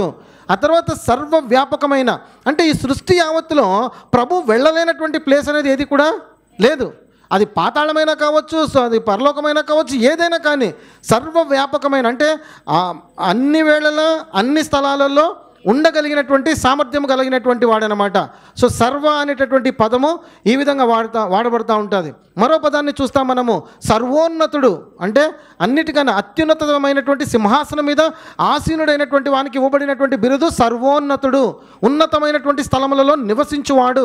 ఈ మాటలన్నీ బైబిల్ గ్రంథం మనకి ప్రస్తావిస్తుందన్నమాట. కారణం ఏంటంటే ఆయన అన్నిటికన్నా సమస్తము పైన సంపూర్ణమైన శక్తి కలిగినటువంటి వాడు అని మనం దీనిని అర్థం చేసుకోవటానికే ప్రియులారా.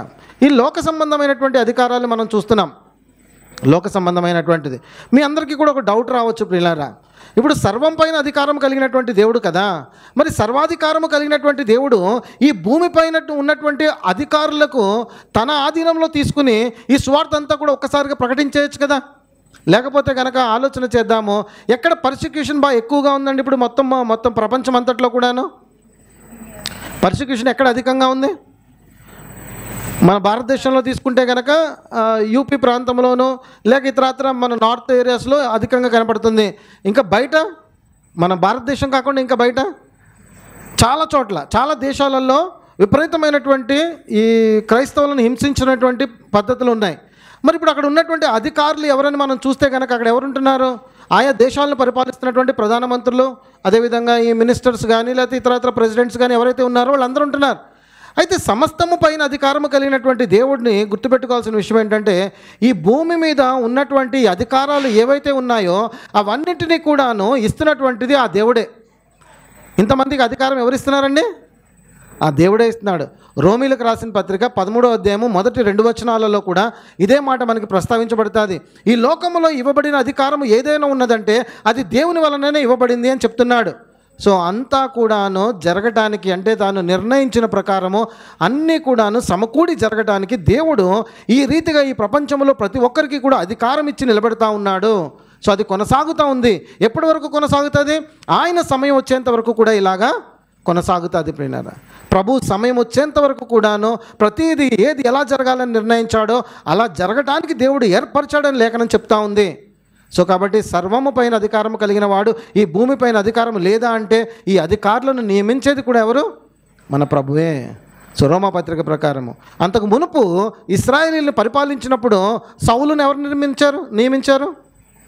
మన దేవుడే నియమించాడు. తర్వాత దావీదును కానీ లేకపోతే సొలొమోను కానీ ఇంకా రాజులను అందరినీ కూడాను ఆ స్థానములలో నిలబెట్టింది ఎవరు? ఆయన అంటాడు, ప్రభు అంటాడు కదా, ఇదిగో నేనే నిన్ను ఆ ఉన్నతమైన స్థానంలో, ఆఖరికి అన్ని జనులైనటువంటి వారిని సైతము కూడాను. నెబుకద్నెజరుని ఎవరు పెట్టారు?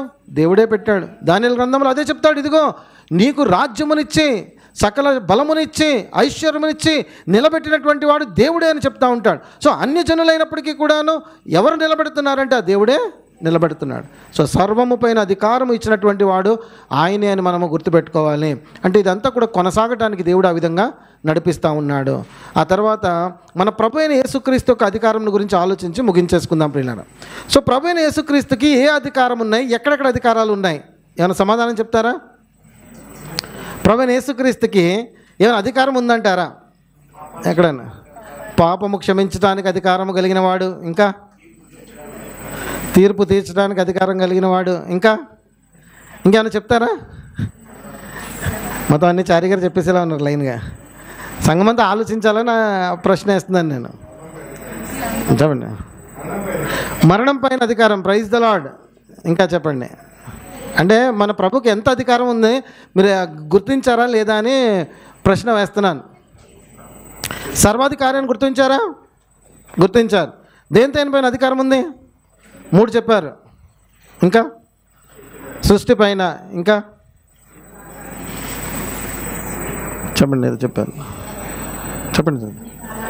అన్ని సమయాలపైన, కాలాలపైన, అపవాది పైన, ఇంకా ఏమైనా ఉన్నాయండి? ఇంకా ఫస్ట్ థింగ్ ఏంటంటే ప్రియులారా, ఈ భూమి మీద పరలోకంలో సర్వాధికారం ఆయనకి ఇవ్వబడింది. ఇవ్వలేదండి. ఈ భూమి మీద పరలోకం మీద సంపూర్ణ అధికారం కలిగిన శిష్యులను ఆయన పంపిస్తూ ఉంటారు. పంపించినప్పుడు ఆయన వాళ్ళని బలపరుస్తున్నారనమాట. శిష్యులందరూ కూడా భయపడుతున్నారు. ప్రభువా, నిన్నే చంపేశారు, నిన్నే సిలువ వేశారు, నిన్నే దారుణమైనటువంటి ఈ శాపగ్రస్తమైన మరణానికి అప్పగించేశారు కదా, నువ్వు ఇప్పుడు మమ్మల్ని బయటకు వెళ్ళమంటున్నావు, మా పరిస్థితి ఏంటి నాయనా అని చెప్పి ఒక డౌట్ఫుల్గా ప్రభు వంక చూసుంటారు ఆ రోజున. ఈ ఒలివ కొండ మీదకి వెళ్ళినప్పుడు అక్కడ మాట చూడండి ఒకసారి. 28వ అధ్యాయంలో మత్తయి సువార్త 28 18వ వచనం చూడండి. పైనుంచి రండి ఒకసారి. వారు ఆయనను చూచి ఆయనకు మొక్కిరి గాని కొందరు సందేహించిరి. చూడండి పిల్లలు, ఆయనను చూశారు, మొక్కారు, కానీ కొంతమంది సందేహిస్తా ఉన్నారు. అయితే యేసు వారి యొద్దకు వచ్చి పరలోకమందును భూమి మీదను నాకు సర్వాధికారం ఇవ్వబడి ఉన్నది. ఏం సందేహాలు వచ్చుంటాయి అంటారు ఇక్కడ? శిష్యులు ప్రభువైన యేసుక్రీస్తు పునరుద్ధానుడు అయిన తర్వాత ఆయనను చూశారు, ఇంకా సందేహం వాళ్ళలో మెదులుతూనే ఉంది. లైవ్గా చూస్తున్నారు యేసుక్రీస్తు మరణించి తిరిగి లేవటం. చూసిన తర్వాత కూడాను కొంతమంది ఇంకా ఆయనను చూసి కొంతమంది మొక్కుతున్నారు, కొంతమంది ఏమో సందేహపడుతున్నారు. ఏం డౌట్ వచ్చి ఉంటుంది అంటారు? అంటే ఆయన యొక్క చేతుల్లో ఇంకా గాయాలు కనపడుతూనే ఉన్నాయి అప్పటికి. సో గాయాలు కనపడిపోతూ ఉన్నప్పుడు వాళ్ళకి డౌట్స్ వచ్చినాయి అనమాట. ఇప్పుడు ఏం డౌట్ వచ్చి ఉంటుందా అని ఆలోచిస్తే కనుక, ఇప్పుడు ప్రభువైన యేసుక్రీస్తు ఆరోహణం అయిపోతున్నాడు, నేను వెళ్ళిపోతున్నాను అంటున్నాడు. మనల్ని ఏమో లోకమంతటికి వెళ్ళి మీరు సువార్త ప్రకటించండి అంటున్నారు. నిన్నే ఆ రీతిగా చంపేశారు, ఇప్పుడు మా పరిస్థితి ఏంటి ప్రభువా అన్నటువంటి ఒక భయం వాళ్ళల్లో నెలకొన్నదనమాట. ఆందోళన అనేది నెలకొన్నది. అయితే వాళ్ళని బలపరచడానికి ప్రభువు ఒకే ఒక్క మాట మాట్లాడారు ఇక్కడ. ఏమన్నారండి ఆయన? ఇప్పుడు అంటున్నారు, అయితే యేసు వారి వద్దకు వచ్చి పరలోకమందును భూమి మీదను నాకు సర్వాధికారము ఇయ్యబడి ఉన్నది. అప్పుడు అంటున్నాడు, కాబట్టి మీరు వెళ్ళండి అన్నాడు. కాబట్టి మీరు వెళ్ళండి అని చెప్తున్నాడు అనమాట. సో కాబట్టి పిల్లారా, ఇక్కడ అర్థం చేసుకోవాల్సింది ఏంటంటే ఆయన సర్వాధికారము కలిగినటువంటి వాడుగా ఉన్నాడని చెప్పి శిష్యులకు ఆయన చెప్పవలసి వచ్చింది. కారణం ఏంటంటే ఆ అధికారాన్ని వాళ్ళు మర్చిపోయారు, లేకపోతే గుర్తించలేకపోయారు, డౌట్ పట్ట మొదలుపెట్టారు కనుక ఈ మాట అక్కడ ఆయన చెప్పవలసినటువంటి పరిస్థితి వచ్చింది. సో ఒకటి మనం చూస్తున్నాము, ఆయన భూమిపైన పరలోకములోనూ కూడా అధికారం కలిగినటువంటి వాడని చెప్పి. ఈ భూమి మీద అధికారం కలిగిన వాడన్నప్పుడు ఈ ప్రకృతి యావత్తు మీద కూడా ఆయనకు అధికారం ఉందని మనకు ఆల్రెడీ కనపడుతూనే ఉంది. కీర్తన గ్రంథంలో చూసాం మనము మొన్న 107 కీర్తనలో. అదేవిధంగా తండ్రి ఆ యొక్క గాలి తుఫాను గద్దించిన సందర్భాన్ని ఇక్కడ కూడా ప్రభువైన యేసుక్రీస్తు గద్దించినప్పుడు ఆయన నిమ్మళం అయిపోయినాయి అని చెప్పి, ఈయన ఎటువంటి వాడో అని చెప్పి వాళ్ళు ఆశ్చర్యపడిన సందర్భాన్ని కూడా మనము చదువుకున్నాము. ఆ తర్వాత మనం చూస్తున్నాము ప్రియులారా, ఇప్పుడు ఈ భూమిపైన పరలోకములో అధికారం ఉందన్నాడు కదా, మరి ఈ దురాత్మ సమూహములన్నీ కూడా సంచరిస్తున్నాయి. మరి వాటిపైన అధికారం ఉందా లేదా అని? సంపూర్ణమైనటువంటి అధికారము కలిగినటువంటి వాడు ప్రియులారా, ఈ దురాత్మలన్నింటిపైన కూడా అధికారము కలిగినటువంటి వాడు. అందుకనే ఆయా సందర్భాలలో దయ్యం పట్టినటువంటి వారిని ప్రభు దగ్గర తీసుకొచ్చినప్పుడు ఆయన గద్దించి ఏం చేశారు? విడుదలను ఇచ్చేవారు. ఒక సందర్భంలోనైతే సేన అనే దయ్యము, అంటే అనేకులము అని చెప్తారు అక్కడ, ఆ దయ్యం పట్టినప్పుడు కూడాను ప్రభు ఆజ్ఞాపిస్తారు, వెళ్ళిపోండి అంటారు. అప్పుడు కూడా ఆ దురాత్మలు మాట్లాడుతున్నటువంటి మాటలు మనం చూడగలుగుతూ ఉంటాము. అయ్యా, సమయం రాకముందే నువ్వు ఎందుకు మమ్మలను హింసిస్తున్నావు అని అడుగుతారు. అంటే ఆ సమయం వరకు ఆయన ఆగమని చెప్పి అడుగుతున్నారు, ఇంకా మమ్మలను కొంతకాలం ఉండని అని అడుగుతున్నారు. ఆ తర్వాత అడుగుతున్నటువంటి మాట, మమ్మలను పాతాళంలోనికి తోసేకు, కావాలంటే పందుల మందులకు తోసే అని చెప్పి కూడా అడిగిన సందర్భాన్ని చూస్తున్నాం. ప్రతి ఒక్కరిపైన కూడా, అంటే దురాత్మ సమూహములపైన ఆయన అధికారము కలిగి ఉన్నటువంటి వాడని మనం గుర్తించగలుగుతున్నాం. ఎప్పుడైతే ఆయన మరణించి ఆయన తిరిగి లేచారో ఆయన చెప్తున్నటువంటి మరొక మాట ఏంటంటే, గొప్ప మాట, నేను ప్రాణం పెట్టడానికి అధికారం ఉంది, నాకు ప్రాణము తీసుకోవడానికి కూడా అధికారం ఉంది. దీన్ని బట్టి మనకు ఏమర్థమవుతుందంటే, జీవ మరణములు సంపూర్ణంగా ఆయన ఆధీనంలోనే ఉన్నాయి.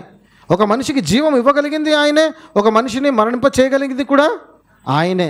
సో అటువంటి అధికారము కలిగినటువంటి వాడిని మనము గుర్తించగలుగుతూ ఉన్నాము.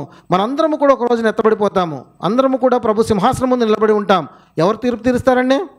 ప్రభు అయిన యేసుక్రీస్తు. ఆయన అంటాడు కదా, ఇదిగో నాకు తీర్పు తీర్చడానికి కూడా అధికారము ఉన్నది అంటాడు.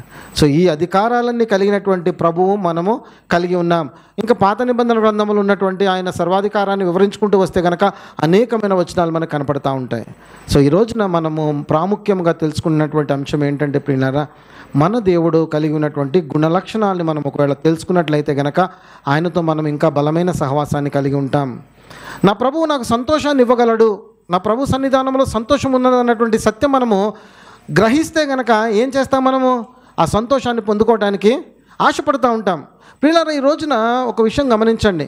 మనమందరము కూడాను ప్రభు సన్నిధానానికి వచ్చాం. అందరం కూడా ప్రభు సన్నిధానానికి వచ్చాం. ఎందుకోసం వచ్చాము?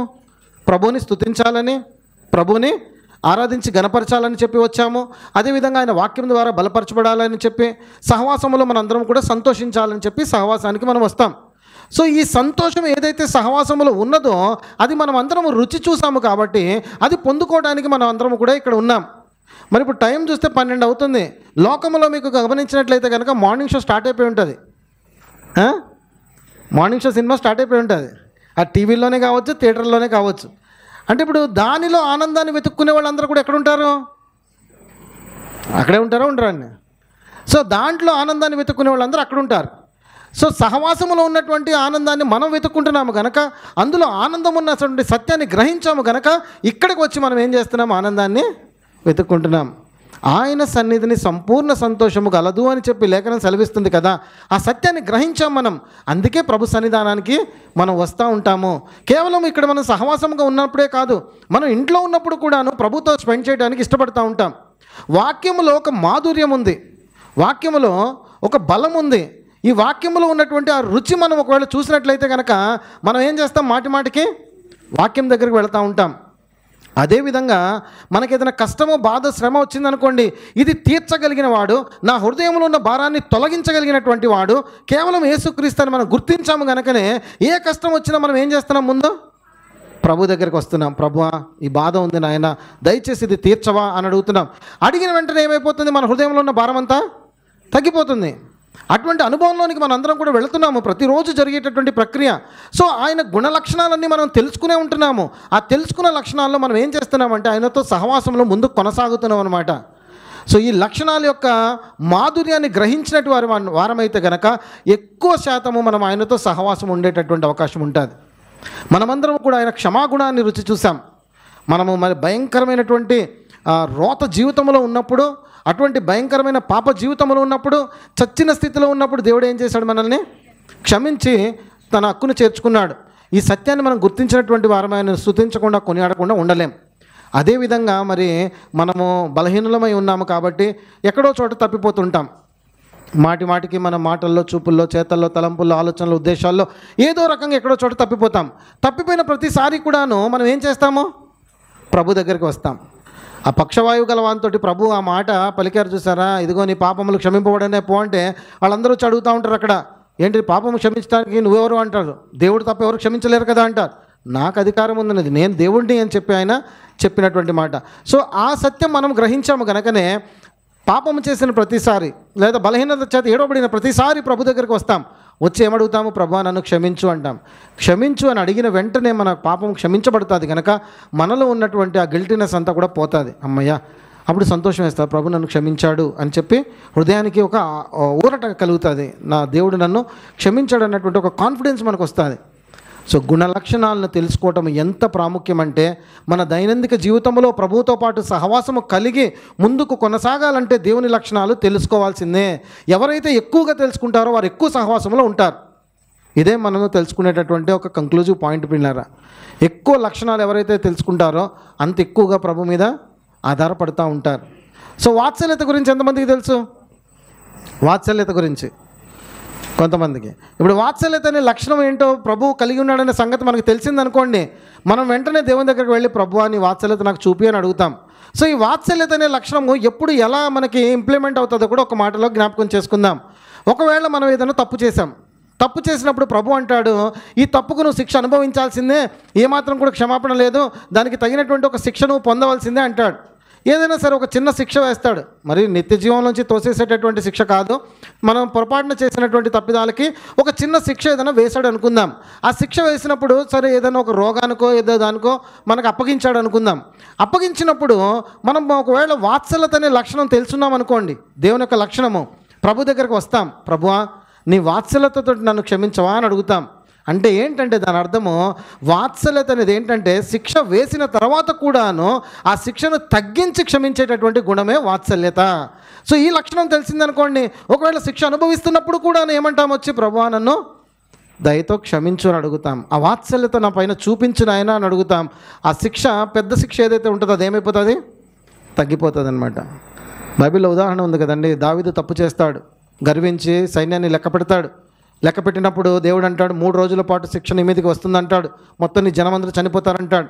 అదేవిధంగా ఒకరోజు పొద్దున మొదలుకొని సాయంత్రం వరకు కూడాను దూత వధిస్తూ ఉంటాడు. ఇలా జరుగుతున్నప్పుడు దావీదు ఏం చేస్తాడు? బ్రతిమాలుకుంటాడు. అప్పుడు దేవుడు అంటాడు కదా, ఆపేసే చాలు అంటాడు. శిక్ష వాస్తవానికి ఎన్ని రోజులు? 3 రోజులు. కానీ వేసింది ఎన్ని రోజులు? కేవలము హాఫ్ డే, పొద్దున్న నుంచి సాయంత్రం వరకే. సో ఆ వాత్సల్యత చూపించాడు కనుకనే అక్కడ మిగతా వారందరూ కూడా నశించకుండా ఉండిపోయారు. సో ఇలాగా దేవుని యొక్క గుణలక్షణాలన్నీ ఒక్కొక్కటిగా మనము ధ్యానించి తెలుసుకుంటూ చదువుకుంటూ గ్రహిస్తూ ఉంటే కనుక మనము ఆ దేవునితో ఎక్కువ సహవాసం కలిగి ఉండగలుగుతాము ప్రియులారా. సో ఈ రోజున మనం తెలుసుకుంటున్నటువంటి 3 గుణలక్షణాలు ఏంటండి? Alpha, omega. అంటే దీని యొక్క మూలం ఎక్కడికి వెళ్తుంది? అల్ఫా ఒమేగా అంటే ఆయన నిత్యము ఉన్నవాడని అర్థమవుతుంది. మరి భూత వర్తమాన భవిష్యత్ కాలంలో ఉన్నవాడంటే ఏమర్థమవుతుంది మనకి? ఆయన ముందుగా ఉన్నవాడని అర్థమవుతుంది. సర్వాధికారి అంటే ఏమర్థమవుతుందండి? సమస్తము పైన పరిపూర్ణమైన అధికారము కలిగినటువంటి వాడు. ఈ ప్రభువుని మనం అందరము కూడా కలిగి ఉన్నాము ప్రియులారా. ఆ ప్రభువైన యేసుక్రీస్తుకే మహిమ కలుగును గాక. కీర్తనకారుడు గొప్ప మాట అంటాడండి, యెహోవా తమకు దేవుడు కాగల జనులు ధన్యులు. అట్టి ధన్యత మనకి ఇచ్చినందుకు ఆ దేవునికి మహిమ కలుగును గాక. తలలు వంచండి, చిన్న ప్రార్థన చేసుకుందాం.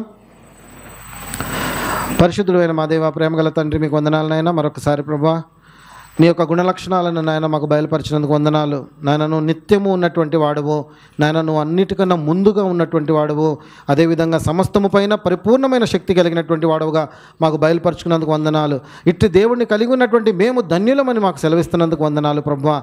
అయ్యా, నీ గుణలక్షణాలన్నింటినీ కూడా మేము ధ్యానించి తెలుసుకుని ఆ సత్యముతోటి నీతో సహవాసం కలిగి ముందుకు సాగిపోయే కృపను మా అందరికీ దయచేయమని యేసు నామమున ప్రార్థించి వేడుకొంచున్నాము తండ్రి. ఆమేన్.